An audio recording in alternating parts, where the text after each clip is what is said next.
Doctor Mohammad ইউনূসকে প্রধান উপদেষ্টা করে অন্তর্বর্তীকালীন সরকার গঠনের দাবি জানিয়েছেন বৈষম্য বিরোধী ছাত্র আন্দোলনের নেতারা। সোমবার রাত 4:15টার দিকে ছাত্র আন্দোলনের অন্যতম সমন্বয়ক আসিফ মাহমুদের ফেসবুক থেকে একটি ভিডিও বার্তায় একথা বলা হয়। দ্রুত সময়ের মধ্যে ডক্টর মোহাম্মদ ইউনূসকে প্রধান উপদেষ্টা করে অন্তর্বর্তীকালীন সরকার গঠন করা হোক।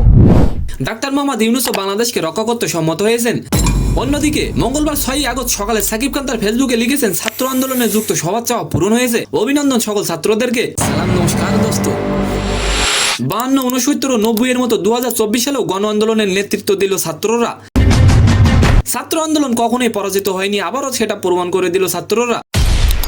জনগণের চাপে পড়ে দেশ ছেড়ে পালিয়েছেন সাবেক প্রধানমন্ত্রী শেখ হাসিনা। এখন ডক্টর মোহাম্মদ ইউনূসকে প্রধান উপদেষ্টা করে অন্তর্বর্তীকালীন সরকার গঠনের দাবি করলেন বৈষম্য বিরোধী ছাত্র আন্দোলনের নেতারা। বৈষম্য বিরোধী ছাত্র আন্দোলনের অন্যতম নেতা আসিফ মাহমুদের ফেসবুকে দেয়া একটি ভিডিও বার্তায় এই প্রস্তাবনার কথা বলা হয়েছে। সমন্বয়ক নাহিদ ইসলাম বলেন, আমরা অন্তর্বর্তীকালীন সরকারের রূপরেখা ঘোষণার জন্য 24 ঘন্টা সময় নিয়েছিলাম, কিন্তু এই জরুরি পরিস্থিতি এখনই সেই ঘোষণা করছি। এছাড়া সরকার গঠনের পুরো রূপরেখা ও বাকিদের নাম আমরা পরে ঘোষণা করব।